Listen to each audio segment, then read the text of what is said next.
We are back with another Self-Care Friday. We're here with everyone's favorite doctor, Doc Swiner. How you doing? Hey, how are you? I'm great. We love to chat with you about self-care. Let's always start it off by explaining what is self-care, because before the pandemic, if someone had like quizzed me like what's self-care, I'd been like manicures and pedicures, and it's that but more, right?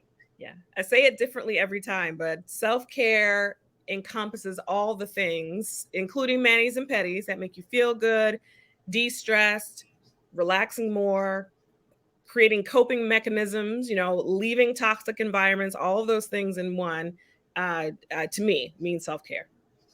All right. So what kind of self-care are we focusing on this week?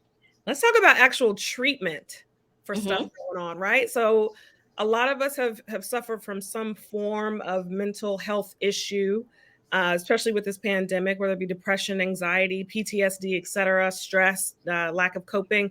Let's actually talk about how you can go to the doctor, get a prescription, and something will actually help you. Let's talk about prescription meds a little bit.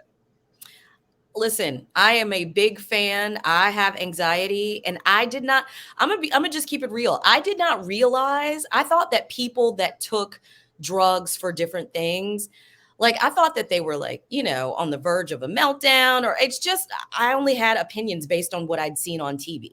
I That's was like, right. "Oh, that's for women who don't look like me, who stay at home all day and they have to cope with dealing with their kid." I don't know. I just had these Right. crazy ideas of what these drugs did for people. And then I had someone say to me, "Oh, well, you have anxiety. That's why you feel like that.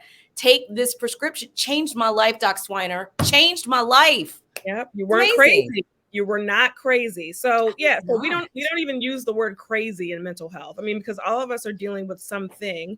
We get over things in certain ways. Sometimes it's literally a chemical imbalance, sometimes it's hormonal, sometimes it's postpartum, sometimes, we all have something going on, and sometimes taking a nap, exercising, and using tinctures don't always help, depending on the situation. So I want to talk about it so it's less taboo, it's less scary, it's less controversial. And I feel like more and more celebrities are talking about their mental health, and that's what's Mhm. actually making it more more acceptable. Yeah. So I love SSRIs, SNRIs, these, families and genres of medicines that we use that, if prescribed and managed by someone who is professionally trained, can actually help, and you don't have to be on them forever.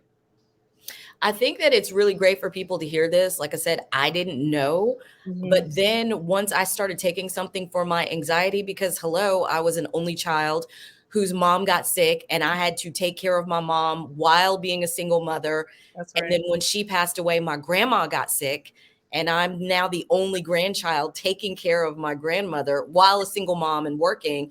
Mm. And it was a lot. And then when I took something for my anxiety, I was like, oh, I didn't have to live like this. I did not have to exist stressed out and overwhelmed all the time. I didn't know. That's right. You don't have to suffer. I mean, and yes, we want you, as a physician, we want you to still use those other things that you're supposed to Mhm. use. We want you to be able to get some sleep, rest, exercise, take time off of work and all that. But if things are overwhelming, if you can't concentrate at work, you can't sleep at night, you can't eat. I mean, things are happening. I mean, there are things that can help. Some of my favorites, particularly for women, include things like Lexapro and Celexa, especially if you have trouble Mhm. sleeping at night. I'll start it for a couple of weeks. We'll follow up, see how you feel. Uh, be on it for 4 to 6 months, or if it's a situation, if you're going through the end of a relationship, a death, you're grieving. We assess in a couple of months to see how you feel and make sure you're using your other resources, and then we can taper off and stop it. You don't have to be on these for a long time. If those things don't work, we do know from studies statistically, if at first you don't succeed, try again. There are Mhm. many medications that are available. Even if one doesn't work and you've had side effects, it does not mean that the next one won't work. So you just have to try again with your medical professional and keep figuring out what works for you and how long to be on it.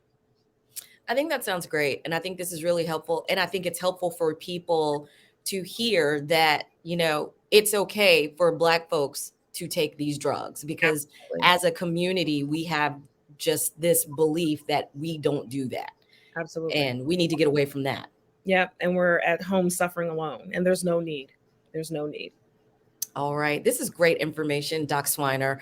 How do our Foxy listeners get in touch with you if this information sounds good and they want to chat with you more about this or something else? Yes. Well, I want to always advocate for my primary care folks. So hopefully you have a primary care physician or provider that you are linked to. And so they are always great resources to talk to about mental health and Mhm. medications. But I'm also available at Doc Swiner on almost all social media, except for Instagram, where I'm at Real Doc Swiner. And feel free to shoot me a DM or a message and let me know if you need some help. All right. Thank you, Doc Swiner. It is Self Care Friday. We do it every Friday at 11:30. Thank you for being a part of this, and we'll talk to you next week. Take care.